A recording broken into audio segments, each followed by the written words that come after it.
था ठोसों में निबिड़ संकुलित संरचनाएं, जिनका अध्ययन हमने 3 पार्ट में किया था, एक विमीय, द्विविमीय और त्रिविमीय। त्रिविमीय संरचनाएं जो हमने पढ़ी तो उसमें हमने ये कहा था कि जो षटकोणीय द्विविमीय संरचनाएं जो होती है उन परतों को जब एक दूसरे के ऊपर अध्यारोपित करते हैं तो 2 प्रकार की रिक्तियां एक साथ बनती है, चतुष्फलकीय रिक्ति और अष्टफलकीय रिक्ति। चतुष्फलकीय रिक्ति में हमने कहा था कि 3 पार्टिकल के ऊपर एक पार्टिकल होगा, और अष्टफलकीय रिक्ति में हमने कहा था कि 3 पार्टिकल के ऊपर अपने को 3 पार्टिकल नजर आएंगे, है ना। अब अपने बात ये कर रहे हैं इसी 3D संरचना के अंदर इस टॉपिक के साथ ही ये जो मैंने अभी बात बताई, इसमें एक और लिखा हुआ है कि ये जो 3D संरचना होती है, या यूं कह दो कि किसी भी यूनिट सेल के अंदर जितने उसमें अवयवी कण होते हैं उसके 2 दुगने उसमें चतुष्फलकीय रिक्तियां बनती है, और जितने उसमें अवयवी कण हैं उतनी ही उसमें अष्टफलकीय रिक्तियां होती है। मेरे कहने का अर्थ क्या है, मान लो मैंने ये कहा कि यूनिट सेल जो है हमारे पास, जो यूनिट सेल है अकेल कोशिका जो है, ये मैंने ये कहा कि अकेल कोशिका अपने पास में पीयूसी है ना। तो इस अकेल कोशिका में जो नंबर ऑफ पार्टिकल होते हैं, अवयवी कण की जो संख्या होती है, हम क्या करते हैं, इसमें अवयवी कण कितने होते हैं, 1, है ना।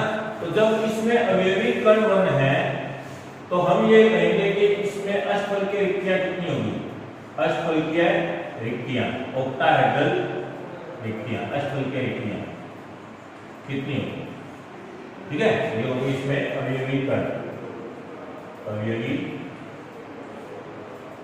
कण, ठीक है। और ये हमारे पास अकेल कोशिका है।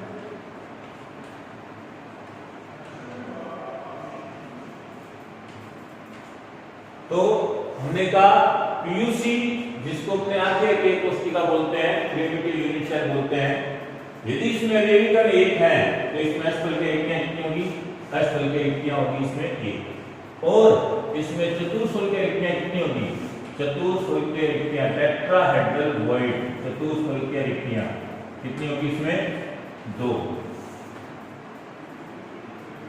ठीक है। ऐसे ही मान लो मैं ये कहूं कि बीसीसी है, बॉडी सेंट्रल यूनिट सेल है, इसमें अवयवी कण कितने होते हैं, 2, है ना। अष्टफलकीय रिक्तियां कितनी बनेगी, क्या कहा, जितने अवयवी कण होते हैं उतने ही उसमें अष्टफलकीय रिक्तियां होती है, तो अष्टफलकीय रिक्तियां कितनी हुई, 2, और चतुष्फलकीय रिक्तियां दुगनी होती है, तो मतलब चतुष्फलकीय रिक्तियां कितनी होगी, 4। अच्छा मैं ये कहूं कि कुल रिक्तियां कितनी है, तो ये कुल रिक्तियां इन दोनों का आप सम कर दो, है ना। कुल रिक्तियां मैं कहूं तो इन दोनों का आप सम कर दो, यहाँ कुल रिक्तियां कितनी होगी, 1 ऑक्टाहेड्रल और 2 टेट्राहेड्रल, कुल रिक्तियां 3, यहाँ कुल रिक्तियां कितनी होगी, 6, है ना। इसका अर्थ है अपने ये कह सकते हैं जो कुल रिक्तियां होती है ना, एक अकेल कोशिका में जितने अवयवी कण होते हैं उसमें कुल रिक्तियां उसकी 3 गुना होती है। ये देखो, 1 का 3 गुना, 3, 2 का 3 गुना, 6। ऐसे मैं ये कहूं, जैसे मान लो फेस सेंट्रल यूनिट सेल है, एफसीसी, अच्छा अवयवी कण कितने होते हैं, 4, है ना। अच्छा अब अपने बात करते हैं कि इसमें अवयवी कण 4 है, अष्टफलकीय रिक्तियां कितनी होगी, 4, चतुष्फलकीय रिक्तियां कितनी होगी, 8, कुल रिक्तियां कितनी हो जाएगी, 12, है ना, इसकी 3, ठीक है। तो ये बात आपको ध्यान रखनी है। अब अपने ये पढ़ते हैं कि आखिर ये आया कैसे, ठीक है ना। ये जो हमने अभी लिखा है ये आखिर कैसे आया, ये अपने इसको समझना है कि कैसे अपने कह सकते हैं कि अकेल कोशिका में, किसी अकेल कोशिका में, किसी यूनिट सेल में जितने अवयवी कण होते हैं उतनी ही उसमें अष्टफलकीय रिक्तियां होती है, और उसकी दुगनी उसमें चतुष्फलकीय रिक्तियां होती है। या तो यूं कह दो या यूं कह दो कि जब द्विविमीय षटकोणीय परतों को एक दूसरे के ऊपर अध्यारोपित करते हैं तो उस समय क्या होता है, जितनी अष्टफलकीय रिक्तियां बनती है उसकी दुगनी चतुष्फलकीय रिक्तियां बनती है। मतलब जो कुल रिक्तियां बनती है वो उसमें उपस्थित अवयवी गणों की 3 गुना बनती है। क्लियर है? तो इसको अपने समझते हैं कि आखिर ये पार्ट आया कैसे।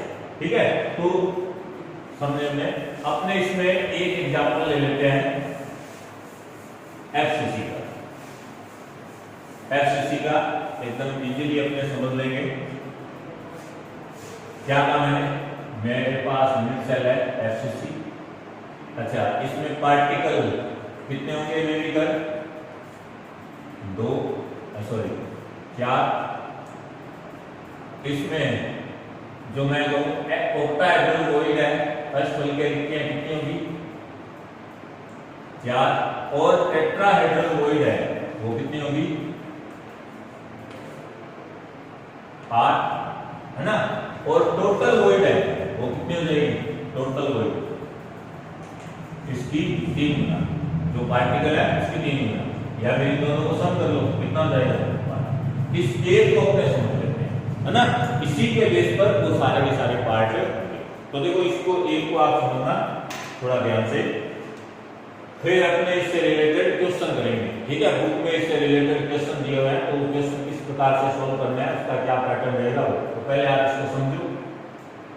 देखो मान लो मैंने ये एक एफसीसी यूनिट सेल बनाई, थोड़ा सा ये टफ जरूर रहेगा, लेकिन यदि आप मेरी बात को थोड़ा ध्यान से सुनोगे तो नो डाउट आपको क्लियर समझ में आ जाएगा कि आखिर ऐसा क्यों हो रहा है। क्योंकि 3D स्ट्रक्चर है, और 3D स्ट्रक्चर है तो कुछ इमेजिनेशन भी आपको करनी पड़ेगी।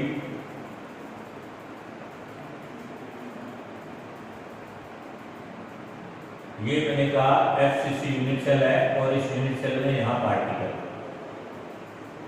ये तो हो गए इसके कोने पर पार्टिकल, है ना। हमें पता है एफसीसी यूनिट सेल में सभी कोनों पर भी अवयवी कण होते हैं, और प्रत्येक फलक के केंद्र में भी होता है।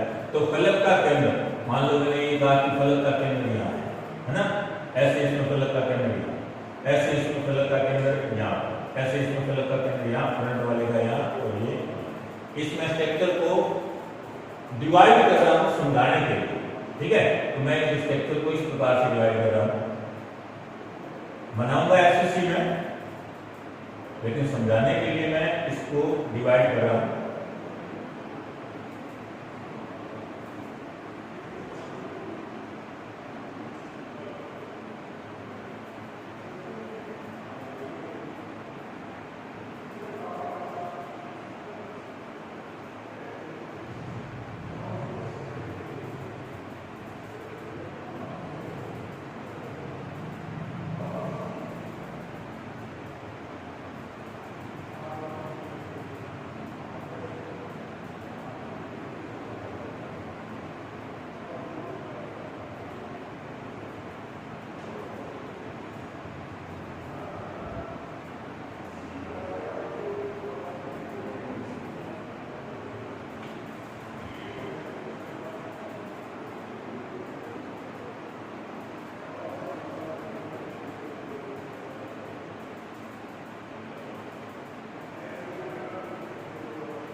एफसीसी यूनिट सेल बनानी है मुझे, तो पार्टिकल बिल्कुल फेस के सेंटर में रहेगा।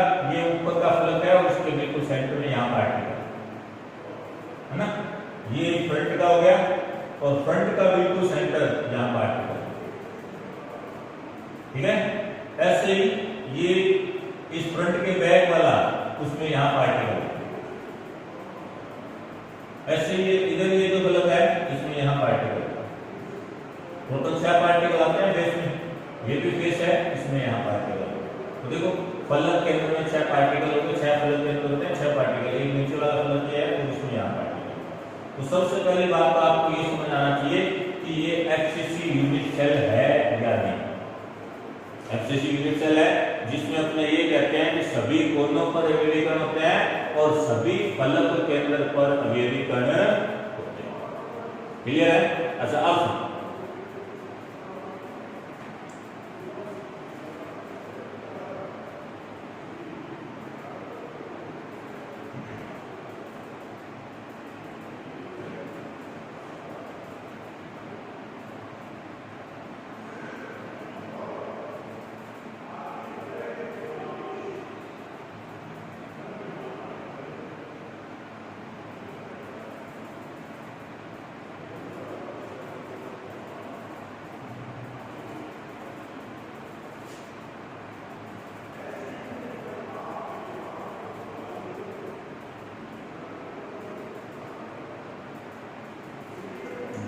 यहाँ पार्टिकल नहीं होगा,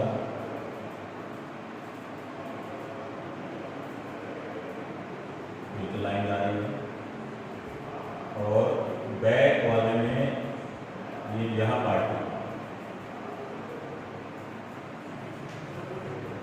क्लियर है? अच्छा, अब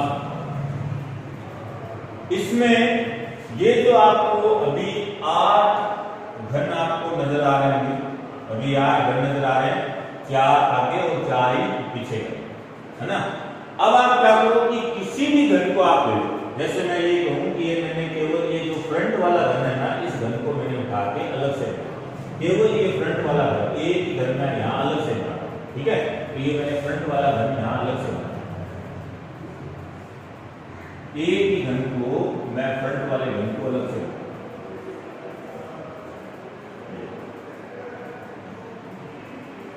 ठीक है। अच्छा, इस घन में है क्या, ये आगे वाला घन है, इसको मैंने मान लो उठा के आना था। तो देखो इसमें पार्टिकल यहाँ पे था और ये पार्टिकल यहाँ, ये रहा और ये।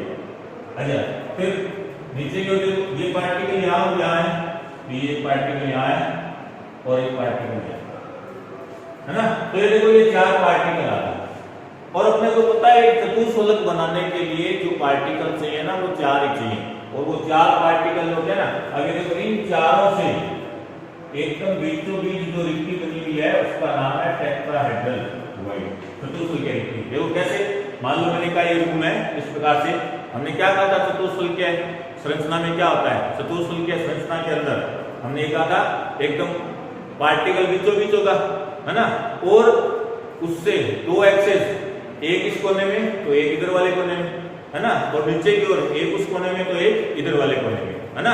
तो ये इस प्रकार से ये हमारे पास देखो सेम ऐसा ही है, ठीक है। इससे जैसे CH4 को बोलो तो ये 4 ऐसे हो गए, 1 2 एक ही तल में और ये दूसरा तल, है ना। तो ये एक चतुष्फलक, अच्छा यहाँ पे मान लो पार्टिकल है, ये रिक्ति होगी, तो ये होगी चतुष्फलक की रिक्ति। तो देखो आपको एक घन में एक चतुष्फलक की रिक्ति नजर आ रही है ना। अच्छा, अभी ऐसे एफसीसी में कितने घन बने हुए हैं, 8। इसका अर्थ यहाँ पे टोटल चतुष्फलक की रिक्तियां कितनी है, 8। यही तो कह रहे हैं अपने कि चतुष्फलक की रिक्तियां कितनी होती है, 8। क्लियर है? इस बात को थोड़ा ध्यान रखें।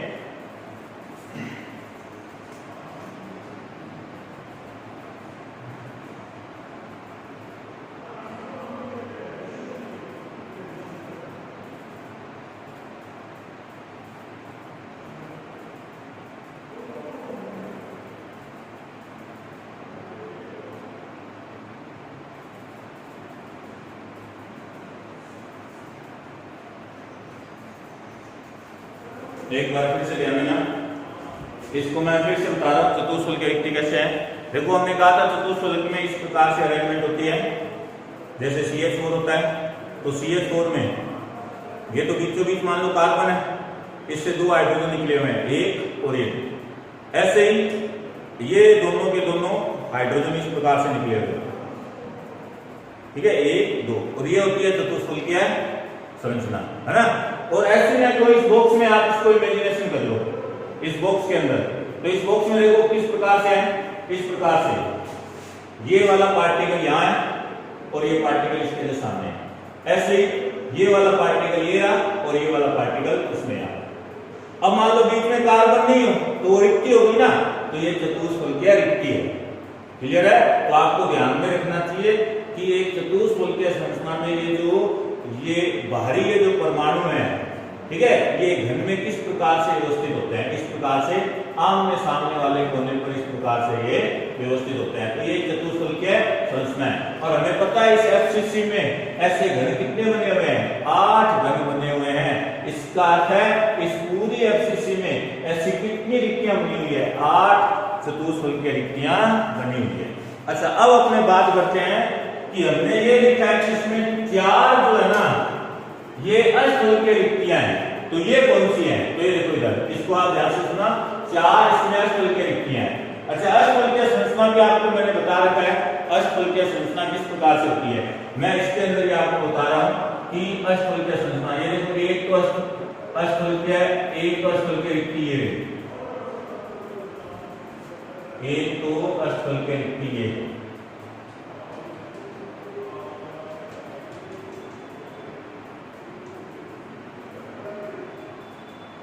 बीच में कोई पार्टिकल नहीं है ना। अष्टफलक में, अष्टफलक का ये तो मान लो बीच का मैंने प्लेन बनाया वर्गाकार, अष्टफलकीय अपने अष्टफलकीय संरचना को वर्गाकार द्विपिरामिड में बोलते हैं। तो ये तो वर्गाकार संरचना बन गई है ना, द्विपिरामिड। तो ये देखो ये पिरामिड बन गए,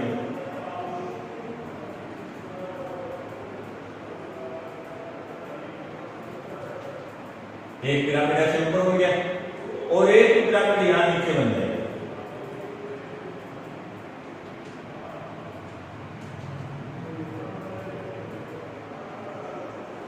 ये पूरा का पूरा एक अष्टफलकीय रिक्ति बन गई, ठीक है, क्योंकि यहाँ बीचों बीच कोई भी पार्टिकल नहीं है। तो जब कोई भी पार्टिकल नहीं है तो अपने ये कह सकते हैं कौन सी रिक्ति है? अष्टफलकीय रिक्ति, ठीक है। तो देखो एक अष्टफलकीय रिक्ति तो हमें नजर आ रही है यहाँ, लेकिन 3 अष्टफलकीय रिक्तियां और कहाँ है वो देखना है अपने को, है ना। तो देखो यहाँ 3 अष्टफलकीय रिक्तियां मैं आपको और बता रहा हूं कि 3 अष्टफलकीय रिक्तियां और कहाँ हैं, इसको आप ध्यान से देखो। इसके अंदर क्या होता है कि मान लो मैं ये कहूं, इसको आप थोड़ा सा एक्सपेंड करो इस स्ट्रक्चर को। एक मैं एक एफसीसी आगे हो रहा है, इसके जस्ट पीछे इधर भी एक एफसीसी है, उस इधर वाली एफसीसी के आगे भी एक एफसीसी है। ऐसे मैं कहूं 4 एफसीसी मान लो, एक एफसीसी है, एक जस्ट इसके आगे, है ना, 2 एफसीसी होगी और 2 एफसीसी इसके जस्ट इधर हो, ठीक है। तो आप क्या देखोगे कि इस एफसीसी में ये जो किनारा है, इस किनारे का ये जो एकदम केंद्र है, यहां पे आपको अष्टफलकीय रिक्ति बनती हुई नजर आएगी। जैसे ये बनाया ना, वैसे यहां पर आपको अष्टफलकीय रिक्ति बनती हुई नजर आएगी। यदि आप इसकी 3D संरचना देखो कंप्लीट, ठीक है ना, बुक में एनसीईआरटी की बुक के अंदर आपको इसकी 3D संरचना दी हुई है। इसमें एक इधर भी यूनिट सेल बना रखा है, एक आगे भी बना रखा है और एक जस्ट इसके इस साइड में बना रखा है, ठीक है ना। वो 3D स्ट्रक्चर बना रखी है, ठीक है, अलग पेन का यूज करके, कलर पेन का यूज करके, तो आप उसको समझ सकते हो, है ना। तो यहाँ पे बनाना पॉसिबल नहीं है, लेकिन आप उस स्ट्रक्चर को ध्यान से देखोगे तो सेम स्ट्रक्चर यहाँ ऐसी की ऐसी स्ट्रक्चर आपको यहाँ और नजर आएगी। इसके किनारे पे जस्ट मिड में ऑक्टाहेड्रल वॉइड बनती हुई आपको और नजर आएगी, है ना। अब इससे क्या पता चलता है? इस 3D स्ट्रक्चर से ये पता चलेगा कि एक, अच्छा उस स्ट्रक्चर को भी आप देखोगे ना, तो ये जो अष्टफलकीय रिक्ति बनी हुई है, ये अष्टफलकीय रिक्ति 4 एफसीसी को टच कर रही है। कौन कौन सी? एक तो ये, एक इसके आगे वाली और 2 इनके पास वाली। जैसे ये एफसीसी है, एक इसके आगे है ना, इन दोनों एफसीसी के पास में भी 2 एफसीसी है।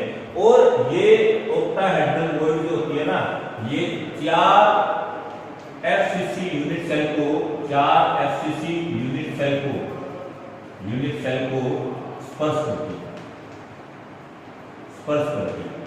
अब मुझे एक बात बताओ, जब ये 4 एफसीसी यूनिट सेल को स्पर्श कर रही है तो इसका एक एफसीसी यूनिट सेल में भाग कितना हुआ?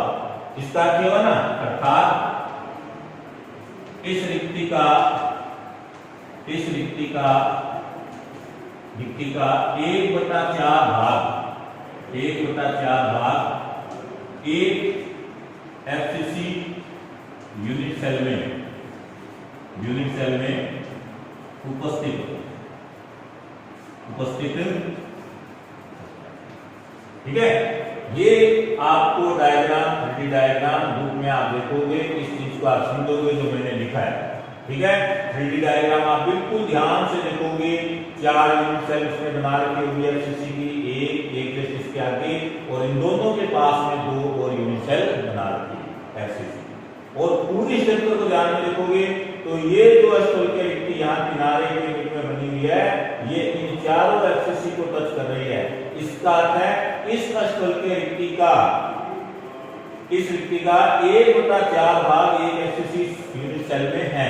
अच्छा, जब 1/4 भाग इसका है इसमें, तो आपके पास देखो किनारे हैं, किनारे कितने हैं? 12। इसका अर्थ है प्रत्येक किनारे पर ऐसे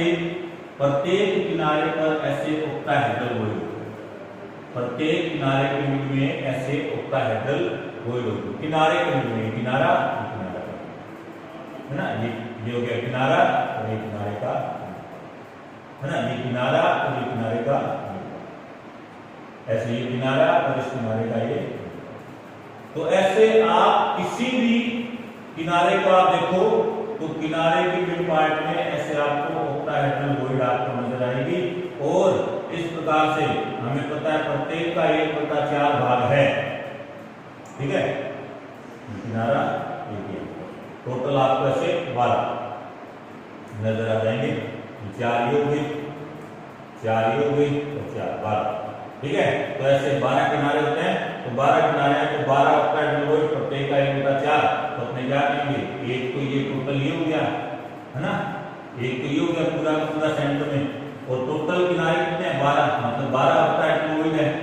और प्रत्येक का इसमें पार्ट कितना है? 1/4 है ना, तो ओवरऑल कितने आ गए? 3। ठीक है, और एक अपने पास ओवरऑल ये था पूरा का पूरा सेंटर में है ना, टोटल कितने आ गए? 4 ऑक्टाहेड्रल वॉइड पूरी एफसीसी के अंदर। ठीक है, तो ये बात आपको ध्यान में रखनी है, और याद भी नहीं रहती है तो बेटा आपके तो काम के यही है, बस आपको तो ये याद रखना है कि किसी भी यूनिट सेल में जितने अवयवी कण होते हैं उसकी दुगनी उसमें चतुष्फलकीय रिक्तियां होती है, और उतनी ही उसमें अष्टफलकीय रिक्तियां होती है। अर्थात कुल रिक्तियां अवयवी कणों की 3 गुना होती है। आपको तो ये स्टेटमेंट याद रहना चाहिए। ये समझ में नहीं दिया है तो इतना कुछ विशेष नहीं, ठीक है ना, क्योंकि 3D है, थोड़ा सोचना भी पड़ता है समझने के लिए, तो इसको आप थोड़ा सा ध्यान क्लियर। अब देखो इससे रिलेटेड मैं क्वेश्चन आपको करवा रहा हूँ। बस आपको क्वेश्चन सोल्व करने आने चाहिए कि भाई हम क्वेश्चन कैसे सोल्व कर सकते हैं। तो बाकी कोई है ध्यान से, यदि मैंने जो बोला है ध्यान से आप सुनोगे, बार बार आप इसको 1-2 बार देखोगे, बुक में जो डायग्राम दिया हुआ है एनसीईआरटी बुक में वो डायग्राम देखोगे तो नो डाउट समझ में भी आ जाएगा, इतना कोई टफ भी नहीं है।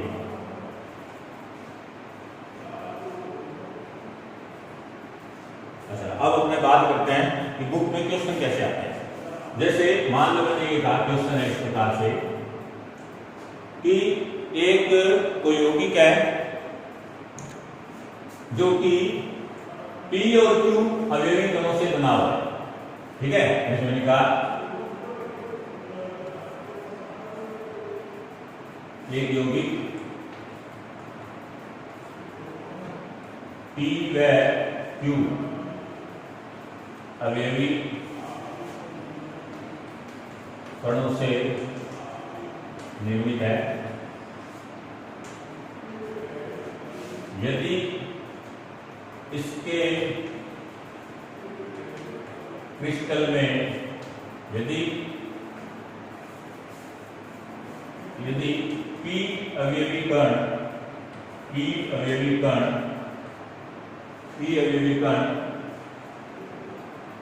BCC क्रिस्टल जालक बनाता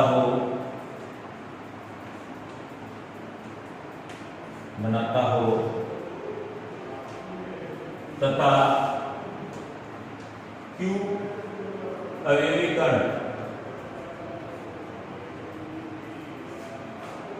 इस जालक की सभी रिक्तियों को अध्यासित करता हो, अध्यासित करता हो मतलब प्रत्येक रिक्ति के अंदर क्यू अवयवी कण है।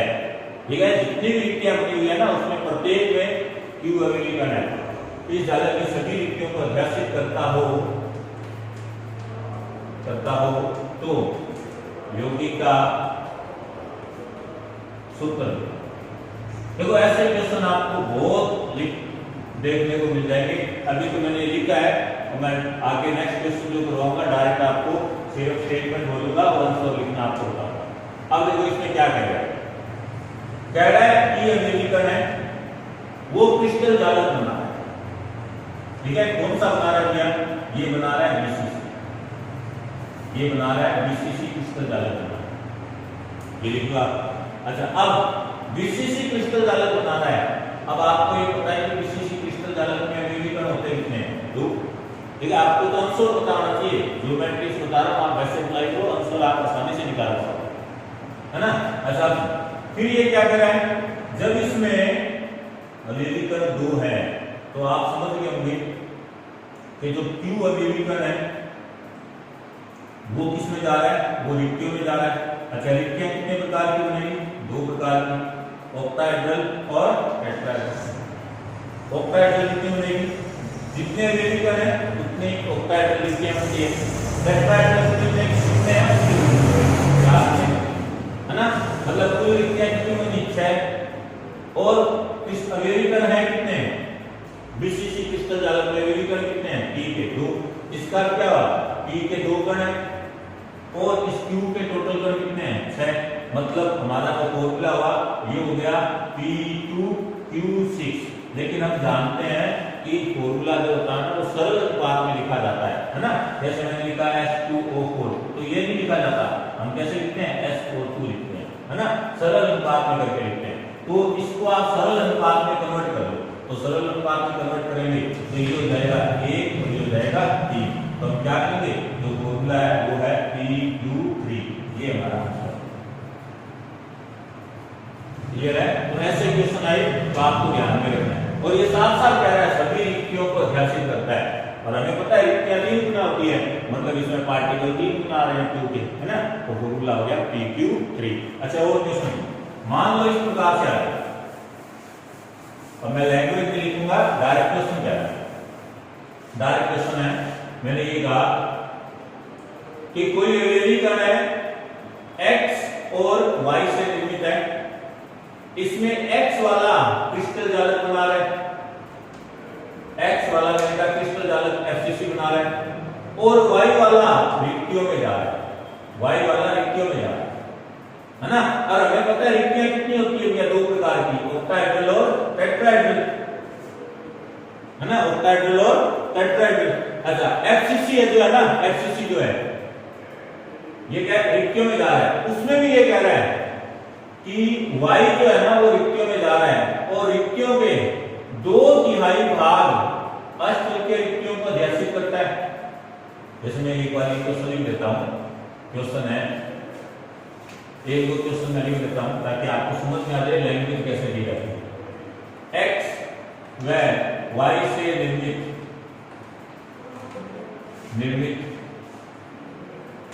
डायरेक्ट क्रिस्टल जालक लिख रहा हूं, निर्मित क्रिस्टल जालक में x परमाणु क्रिस्टल जालक बनाता है, जबकि y परमाणु इसके 2/3 भाग अष्टफल के रिक्तियों को 2/3 भाग अष्टफल के रिक्तियों को व 1/3 भाग चतुष्फल के रिक्तियों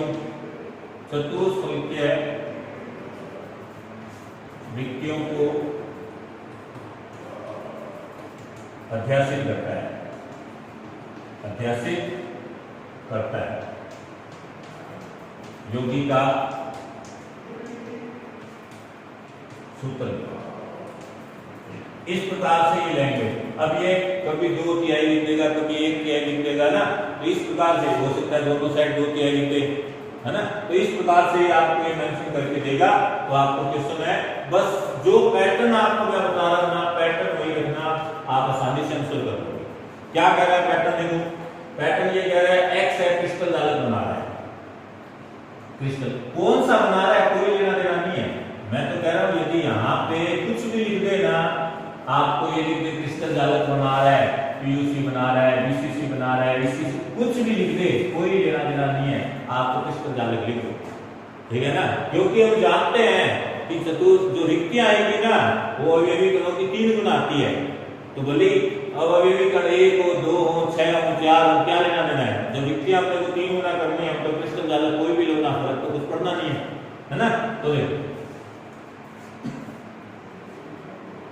एक्स है क्रिस्टल जालक बना रहा है। अच्छा वाई परमाणु इसके 2/3 भाग अष्टफल के रिक्तियों। तो पहली बात वाई परमाणु रिक्तियों में जा रहा है, तो क्लियर है। और रिक्तियां होती कौन सी है? अष्टफल की रिक्तियां होती है और चतुष्फल की रिक्तियां होती है ना।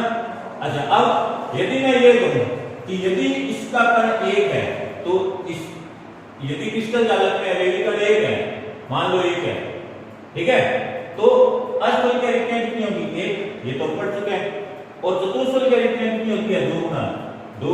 कुल रिक्तियां कितनी होती है?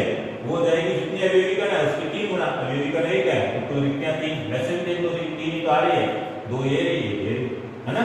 अच्छा क्या कह रहा है कि वाई परमाणु इसके 2/3 भाग अष्टफल की रिक्तियों को, मतलब जितनी अष्टफल की रिक्तियां ना उसकी भी 2/3 भाग, मतलब इसका 2/3 भाग इंटू 2/3 और को, जबकि वाई परमाणु इसके 2/3 भाग अष्टफल की रिक्तियों को वह 1/3 भाग चतुष्फल की रिक्तियों को ध्यासित करता है। चतुष्फल की रिक्तियां हैं कितनी? 2, इसका 1/3 भाग मतलब इंटू 1/3 को ध्यासित करता है। योगी का सूत्र, अब सूत्र निकाल लो। देखो क्या है, इसको लिख दो 1, इसको ये गुणा करो 2/3 और ये भी 2/3। क्या कहा था मैंने? सरल अनुपात में लिखना है ना, सरल अनुपात में लिखना है। तो आप क्या करो, इसको 3 से गुना करो, सबको 3 से गुना कर दो। तो 3 को गुना 3 से गुना करोगे तो ये देखो 3 से मैं सबको 3 से गुना कर देता हूं, तो ये तो कट गए, है ना। ये आ गया 3, ये 2 और ये 2। सरल अनुपात यही तो है ना। तो सूत्र क्या होगा हमारे पास? देखो y के तो कितने कण आ गए? 3, और सॉरी x के तो कितने कण आ गए? 3, और y के टोटल कण कितने हैं? 2 ये रहे, 2 ये रहे, y के आगे 4। ये हमारा हो गया। क्लियर है? तो बस आपको ऐसे ध्यान में रखना है। एक क्वेश्चन और सुनो, एक क्वेश्चन और देखो। मान लो बाई चांस वो ये कह दे कि आपको मेंशन करते हो कि x माइनस परमाणु जो है ये क्रिस्टल जालक बना रहा है। इसका तो कहते हैं ये क्रिस्टल जालक बना रहा है कि कोई परमाणु है x माइनस, ठीक है, ये तो बना रहा है क्रिस्टल जालक बना रहा है।